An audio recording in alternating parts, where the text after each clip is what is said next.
बात उत्तर प्रदेश की, जहां बीजेपी उम्मीदवारों की पहली लिस्ट के साथ बीजेपी ने 80 सीटों पर जीत का प्लान सेट कर दिया है। बीजेपी ने पहली लिस्ट में ज्यादातर मौजूदा सांसदों पर भरोसा जताया, जो प्रदेश में राम लहर के बीच पार्टी के विश्वास को दर्शाता है।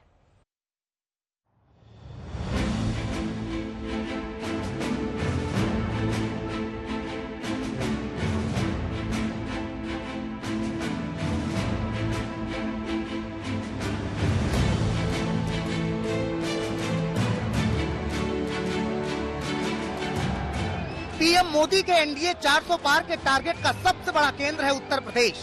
बीजेपी ने पहली लिस्ट में यूपी के 51 प्रत्याशियों के नामों का ऐलान किया और पहली लिस्ट में यूपी में सेफ गेम का संकेत दिया, क्योंकि माना जा रहा था कि यूपी में इस बार कई सांसदों के टिकट कट सकते हैं।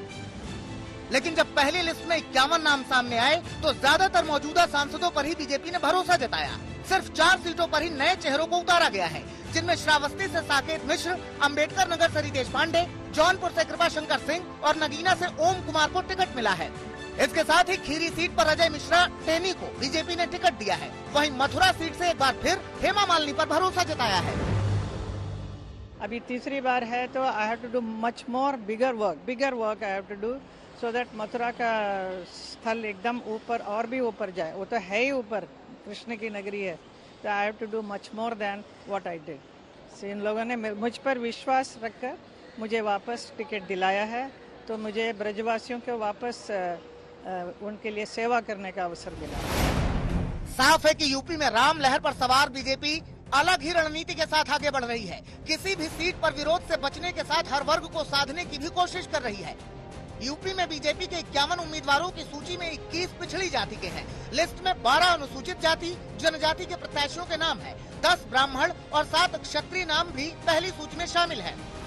मैं अपने पार्टी के मुखिया और मेरे परिवार के अभिभावक के रूप में, जिन्होंने देश को नेतृत्व दिया है, मुझे भी एक संरक्षण दिया है, माननीय प्रधानमंत्री नरेंद्र मोदी जी को, मेरे गृह मंत्री अमित शाह जी को, मेरे राष्ट्रीय अध्यक्ष नड्डा जी को, राजनाथ सिंह जी को, मुख्यमंत्री जी को, मेरे प्रदेश अध्यक्ष भूपेश जी और क्षेत्रीय अध्यक्ष जी को, पूरे पार्टी के शीर्ष नेतृत्व को, जिन्होंने मुझे इस लायक समझा कि मैं पार्टी का प्रतिनिधित्व करूं इस क्षेत्र से।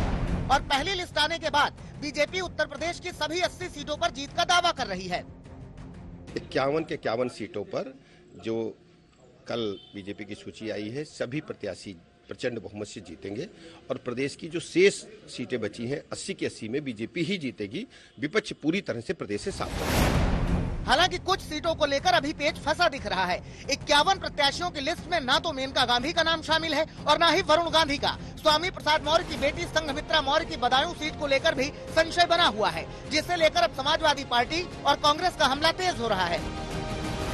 नरेंद्र सरेंडर अलायंस में कौन आता है कौन जाता है मायने नहीं रखता, सब इनके लिए रबर स्टैंप है। और ये शर्मनाक है जिस तरीके से पार्टियां अपने मूल मतदाता के हितों को सरेंडर करके अपने कुछ किसी डर के चलते, किसी लालच के चलते मोदी जी के इस माया जाल का हिस्सा बन रही हैं। यूपी के लिए बीजेपी ने जो पहली सूची जारी की है, उसमें ब्रजभूषण शरण सिंह का नाम भी शामिल नहीं है।